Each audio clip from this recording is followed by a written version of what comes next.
Olá, para você que nos acompanha no canal do Evangelho. Quero desejar a todos que nos assistem graça e a paz de Jesus Cristo e te convidar a nos acompanhar nessa leitura das Sagradas Escrituras. Hoje, no dia de hoje, nosso objetivo é exaltar o nome do Senhor e não longe disso também aprender dele através das Sagradas Escrituras. E para isso eu te convido a abrir sua Bíblia em Mateus. O capítulo é o 17 e o verso é 24. Mateus 17, 24.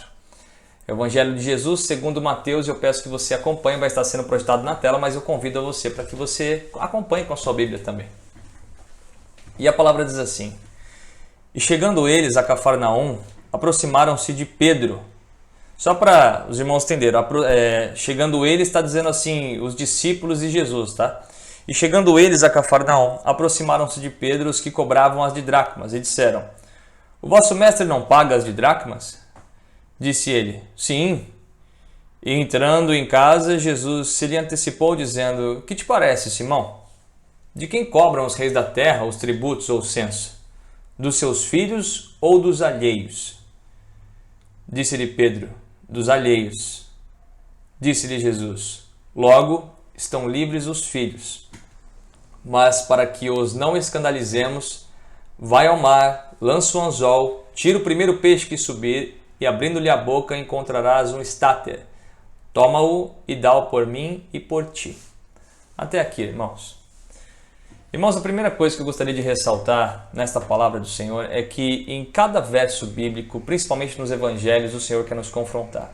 É num diálogo, é numa história, é numa situação.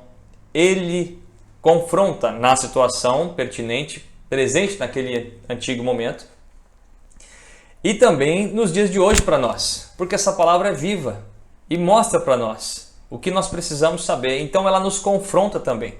E não é que o Senhor está nos confrontando, mas é que Ele nos ama num nível tão alto que em cada verso Ele quer libertar-nos, quer libertar a nossa mente, quer abrir os nossos olhos para que enxerguemos melhor, porque Ele é o libertador, esse é o nome dele. E Ele faz isso aqui. Mas a primeira coisa que eu gostaria de ressaltar é o contraste dessa situação, porque Jesus e seus discípulos estavam entrando em Cafarnaum, né? E na entrada para Cafarnaum existia um homem que cobrava as de dracmas. Então, se você ler aqui, ele diz o seguinte, aproximaram-se de Pedro os que cobravam as de dracmas. Mas o que eram as de dracmas? A de uma dracma é uma moeda grega. E na época de Jesus, a dracma tinha um valor equivalente, bem parecido com o denário, que era referente a um dia de trabalho. O denário é moeda romana, a dracma é moeda grega, e é referente aproximadamente com relação a um dia de trabalho. Então, se você tem de dracma, são 2 dracmas. Então, 2 dias de trabalho, só para que os irmãos entendam o que é de dracma. Então, cobravam deles as de dracmas para que eles entrassem em Cafarnaum, ou seja, cobrava deles valores para que eles pudessem entrar em Cafarnaum. Nos dias de hoje, qual que é o nome disso? Pedágio, não é mesmo? Quero ir daqui para lá, o que eu tenho que pagar? Pedágio. Só que você consegue imaginar o contraste disso? Porque o Rei da Glória, ele criou esta terra, né? Jesus é filho do Deus vivo. Jesus é filho daquele que criou esta terra, inclusive Cafarnaum. E havia ali um homem cobrando do filho do Deus vivo um valor em dinheiro para entrar na terra que o pai dele criou para ele. Então, chega a ser cômico. Como assim você vai cobrar de mim? O meu pai criou essa terra. Que pedágio é esse, né? Chega a ser cômico essa situação. Então, a primeira coisa que eu gostaria de ressaltar é esse contraste dessa história, né? E o Senhor lhe permite que essas coisas aconteçam, porque Ele quer nos mostrar algo, Ele sempre quer nos mostrar, quer abrir nossos olhos. E o interessante é que Pedro logo ele se antecipa nisso, né? Aqueles que cobram as de dracmas ou o pedágio se aproximaram-se de Pedro e perguntaram para Pedro: Vosso mestre não paga as de dracmas? É para Pedro que perguntaram. E ele se antecipa, ele diz logo: sim, pagamos o pedágio, pagamos as de dracma, pagamos. Sim. E, irmãos, por que Pedro diz sim? Ele diz sim, porque na mente formatada dele e na associação que ele faz, pessoas corretas e boas, provavelmente na visão dele, que ele via pagando pedágio, né? Essas pessoas que pagavam pedágio eram pessoas de bem, pessoas corretas, pessoas boas, estão cobrando pedágio de nós. Pagamos os pedágios? Sim, somos pessoas corretas e de bem. Ele já responde no automático. E este é o perfeito exemplo para mostrar como às vezes nós agimos no automatismo, no automático, sem parar para pensar no significado das coisas que estamos fazendo. Esse é o perfeito exemplo. Ele age no automático. Por quê? Porque o mundo já havia ensinado isso para Pedro. Às vezes não precisa ninguém falar, irmão. Só da pessoa ver, só de Pedro ver pessoas que na mente dele eram pessoas certas, corretas ou de bem pagando pedágio, na mente dele ele já formatou. Pessoas boas pagam pedágio. E nem um segundo que ele para se perguntar, faz sentido isso? Qual que é o significado disso? O Rei da Glória está entrando na terra de Cafarnaum, ele vai pagar o pedágio? Ele não é o Filho do Deus vivo? Em nenhum momento ele nem para nem para perguntar para Jesus, faz sentido isso, mestre? Não. Ele vai no automático. Sim, pagamos o pedágio, pagamos o pedágio. E às vezes não tem como não trazer isso para os dias de hoje, né, irmãos? Às vezes nós agimos no automatismo, no automático mesmo, né? Agimos no automatismo porque o mundo e o meio nos ensinou e associamos. Às vezes agimos no automatismo porque alguém nos ensinou o que o mundo ensinou para eles. Às vezes agimos no automatismo porque vemos pessoas que aos nossos olhos são pessoas corretas e de bem fazendo, então fazemos também porque associamos e fazemos também. Então isso é automatismo, mas e o significado? Né? Essa é a beleza da palavra do Senhor. Em cada momento ele quer abrir nossos olhos, né? Ele chega aqui para Pedro e ele quer escancarar os olhos de Pedro, ele quer abrir a mente de Pedro. É como se ele falasse, cai na real, Pedro, presta atenção no que está acontecendo aqui. E ele pergunta para Pedro, a palavra fala que ele se antecipa, acompanha aqui no verso 25. E entrando em casa, Jesus se lhe antecipou. Né? A palavra diz que Jesus se antecipa, dizendo, o que te parece, Simão? O que te parece? De quem cobram os reis da terra o tributo ou o censo? Dos seus filhos ou dos alheios? De quem cobram, Simão Pedro, os tributos da terra? Quem é que paga, Pedro, os tributos da terra? Quem é, Pedro, que faz as coisas só por fazer? Quem é, Pedro, que faz as coisas só porque todos estão fazendo? Ou porque simplesmente associa? Ou porque o meio e o mundo o ensinou, mas ele nunca parou para olhar o significado? Quem é, Pedro, que faz essas coisas? Os alheios ou os filhos? E ele dá duas opções, né? É sempre duas opções, irmão. Na Bíblia é duas opções. Ou é trevas ou é luz. Duas opções. Outro dia o irmão estava pregando na igreja e ele falou assim, porque a figueira não dá azeitona e a oliveira não dá figo. Por quê? Porque uma coisa não tem nada a ver com a outra. Uma coisa não bate com a outra, ela não se encontra com a outra. Não tem como a figueira dar um pouco de azeitona. Não tem como a oliveira dar um pouco de figo. Assim não tem como a luz ter um pouco de trevas, a trevas um pouco de luz. E assim não tem como você ser um pouco filho e um pouco alheio. Ah, eu sou filho, tá? De vez em quando, às vezes eu faço alguma coisa ali sem saber o real significado, mas sabe, não atrapalha ninguém, não tem problema não. Espera aí, então eu peço para você examinar a si mesmo. O que faz isso de você? Fazer algo sem saber por que está fazendo. O que isso faz de você? Um filho ou um alheio? E Pedro ele responde, ele diz alheios, né? Então, de novo, para a gente entender o contexto, de quem, aqui no verso 25, de quem cobram os reis da terra os tributos ou o censo? Dos seus filhos ou dos alheios? Disse-lhe Pedro, dos alheios. De quem cobram os reis da terra? De quem se deixa ser cobrado? De quem está no automático? De quem não para analisar o significado? De quem cobram os reis da terra? Quem que é manipulado nesse mundo, irmão? Quem se deixa ser manipulado? Quem que é induzido? Quem se deixa ser induzido? Quem que é enfeitiçado? Quem se deixa ser enfeitiçado? Quem que é massa de manobra? Né? A ignorância é a maior maneira de você manobrar a mente humana. né? Então, assim, quem se deixa ser massa de manobra? Quem que são esses? São os alheios. Esses são os alheios. Mas como é que chega-se nesse estado de alienação, desse nível? Como é que se chega nesse estado de alienação? Irmão, é bem velado.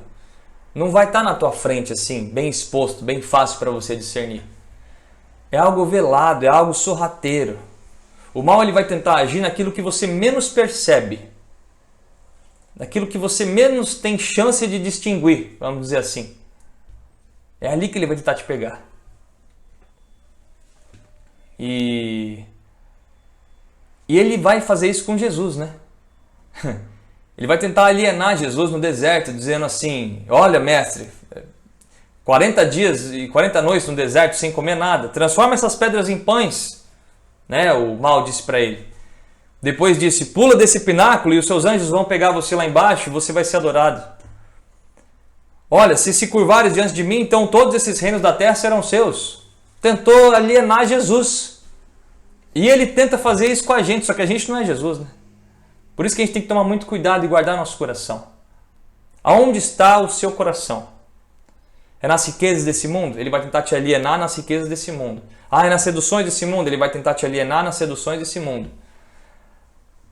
O meu coração, olha, eu sou muito preocupado com status, posição social, então ele vai tentar te alienar nisso. Naquilo que você menos percebe. Naquilo que você até gosta, né? Vamos dizer assim. A palavra de Deus, ela diz, sobre tudo que se deve guardar, guarde o coração, porque o coração ele é enganoso. Você não percebe. Por isso, o crente ele não flerta com o mal. Ele não flerta com possibilidades. Eu não vou flertar com as riquezas e seduções desse mundo. Não vou flertar. Porque uma hora eu não vou saber distinguir. Uma hora você não vai saber a diferença, irmão. Quer saber? Aquilo ali eu faço, mas aquilo ali não... Olha, não faz mal para ninguém. Eu não estou matando e roubando ninguém. Eu pago minhas contas em dia. Isso aí tem outro nome. Se chama autoaprovação. Então você mesmo se aprova para poder fazer.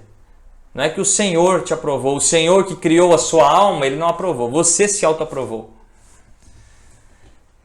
E quanto autoaprovações, eu peço só que você abra a tua Bíblia em Romanos, capítulo 14, verso 22, tá? Romanos 14, 22.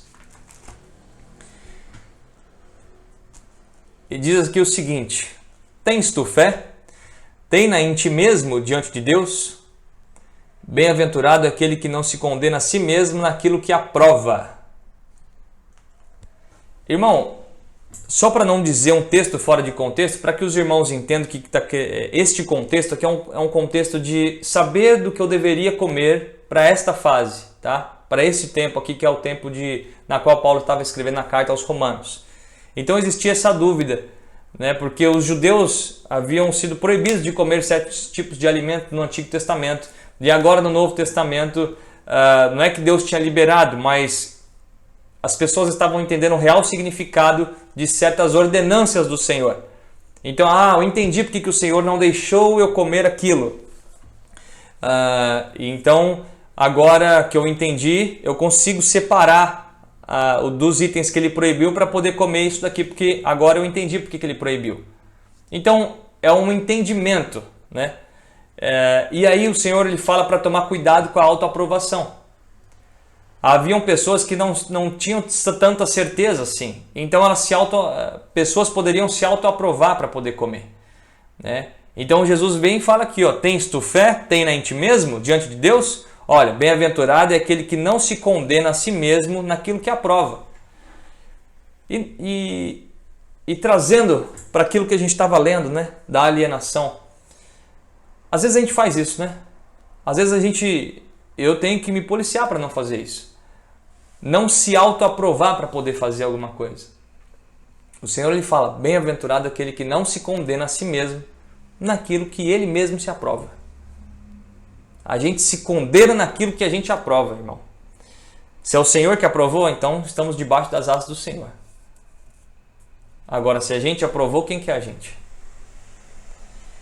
Ah, mas tem um item que eu tenho dúvida. Eu não tenho certeza se é um pecado ou não. Eu não tenho certeza. Então, enquanto eu não tenho certeza, não tem problema. Tem sim, irmão. O Senhor está falando aqui, ó, no verso 23, logo abaixo.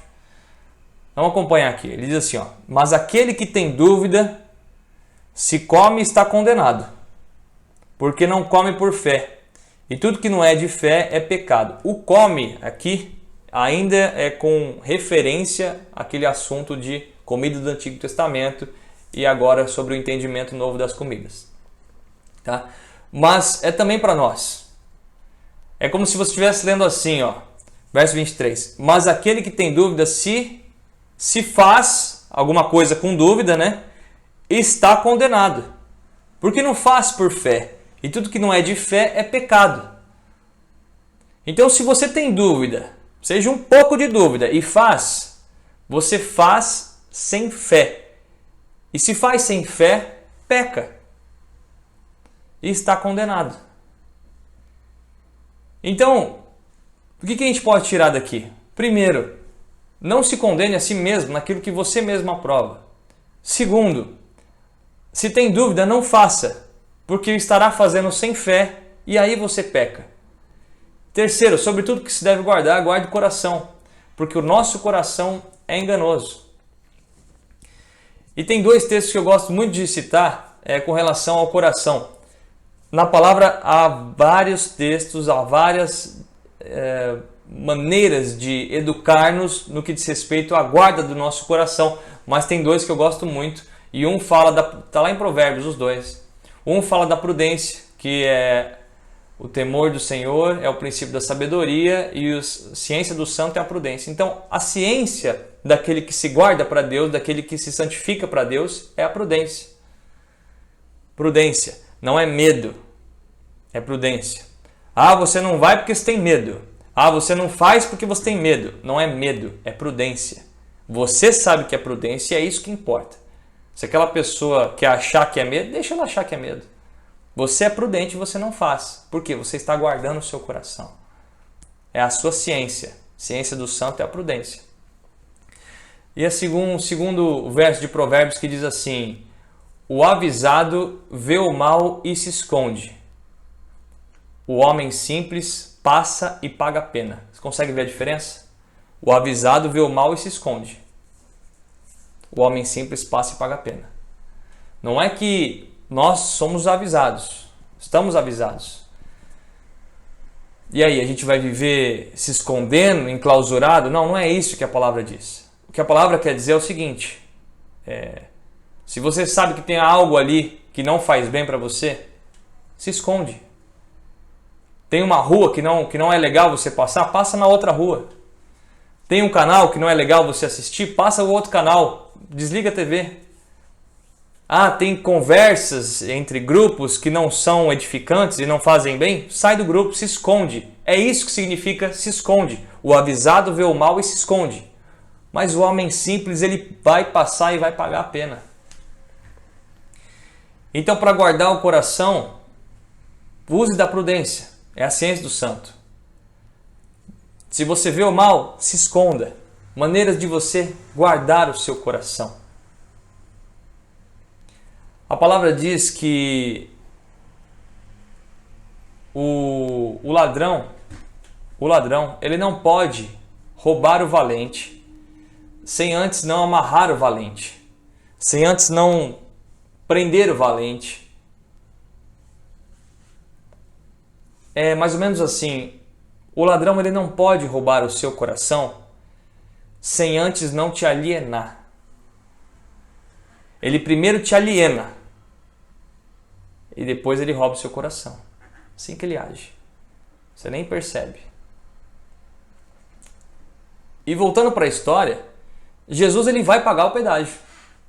Aí você vai falar assim, Jesus é alheio porque está pagando o pedágio? Não, vamos entender o contexto aqui. Mateus 17, 27. 17, 26. Tá? Então só para a gente voltar no contexto. Disse-lhe Pedro, dos alheios, né? Pedro responde, dos alheios, né? Que são cobrados os tributos. E aí Jesus responde para ele, logo Pedro, estão livres os filhos. Mas para que não escandalizemos, vai ao mar, lança o anzol, tira o primeiro peixe que subir, e abrindo-lhe a boca, encontrarás um estáter. Toma-o e dá-o por mim e por ti. Só para os irmãos entenderem, estáter é uma moeda grega, tá, irmãos? E de um valor significativo para dar naquele local, ao invés das de dracmas, como pedágio para entrar em Cafarnaum. Então Jesus, ele é alheio porque deu o dinheiro para o pedágio? Não. Ele o fez para não escandalizar aquelas pessoas. Ele o fez para não escandalizar tanto os que cobravam quanto aqueles que viam. Porque Jesus, ele morreu por essas pessoas. Ele pagou alto preço na cruz também por essas pessoas que lhe cobravam os pedágios. E ele nos ensina com isso, irmãos. Não é que a gente vai achar um absurdo ser cobrado para viver nesta terra que o Senhor nos deixou. Vou pagar imposto? Vai pagar imposto. A gente não quer escandalizar o mundo, a gente não quer escandalizar aquele que nos cobram, não quer escandalizar a nossa família indo preso porque não paga imposto ou algo do tipo. Não. A gente não quer escandalizar porque o Senhor da glória, ele morreu por essas pessoas também. E cabe a nós sermos luzes para eles. Para que um dia essas mentes se abram, esses olhos possam enxergar e possam ver. Então é por isso que Deus faz essa referência. O Senhor, ele quer nos fazer filhos, não alheios. E ele nos mostra o caminho. O caminho ele faz para nos mostrar. Além dele falar, ele faz para nos mostrar. Eu peço que você acompanhe Mateus 3,13. Mateus 3,13.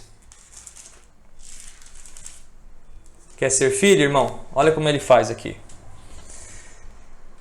Disse, versículo 13. Então veio Jesus da Galileia ter com João junto do Jordão, para ser batizado por ele. Mas João opunha-se-lhe, dizendo, eu careço de ser batizado por ti, e vens tu a mim? Jesus, porém, respondendo, disse-lhe, deixa por agora, porque assim nos convém cumprir toda a justiça. Então ele o permitiu. E sendo Jesus batizado, saiu logo da água, e eis que se lhe abriram os céus, e viu o Espírito de Deus descendo como pomba, e vindo sobre ele. E eis que uma voz do céu dizia, este é meu filho amado, em quem me comprazo. Olha o caminho, irmão, para ser chamado de filho. Percebe? Olha só, Jesus foi ao Jordão. O Jordão não foi até Jesus. Ele foi ao batismo. Ele foi ao batismo. Sabe o que significa o batismo? Batismo espiritual. É claro que existe o batismo nas águas, né? Para você dizer, não, sim, me rendo ao Jesus, ao Rei da Glória. Você está dizendo isso para o mundo. Mas o batismo espiritual é você ir aos pés de Jesus. Isso que quer dizer ir ao Jordão. Você ir aos pés de Jesus e se arrepender genuinamente de todos os seus pecados. Isso para quê? Para ele te fazer limpo, para ele te lavar. E você estando limpo, o que vai acontecer com você? O Espírito Santo agora ele pode habitar em você porque você está limpo. E é isso que acontece, essa é a sequência que se mostra aqui. E o Espírito Santo veio como pomba. E em nós o Espírito Santo ele vem e ele mora em nós, em nossa alma. E ele vai transformar a nossa vida de dentro para fora, ele vai nos restaurar, ele vai fazer com que vivamos novidade de vida. E então, batizado na água e no Espírito, uma voz do céu vai descer e vai dizer o seguinte, agora esse é meu filho.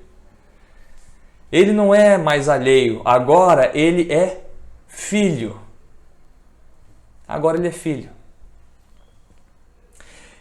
Irmãos, sozinho nós não conseguimos. É somente graças ao Senhor. Somente graças ao Deus que criou a nossa alma, a Jesus que morreu e pagou o preço por nós para que pudéssemos ser limpos, e graças também ao Espírito Santo que habita em nós e pode nos ajudar a repelir o mal e pode nos ajudar a guardar o nosso coração, porque nós sozinhos nós não conseguimos. Paulo vai dizer assim: em mim não habita bem algum. Se há algo bom em mim é Jesus. É isso que Paulo fala.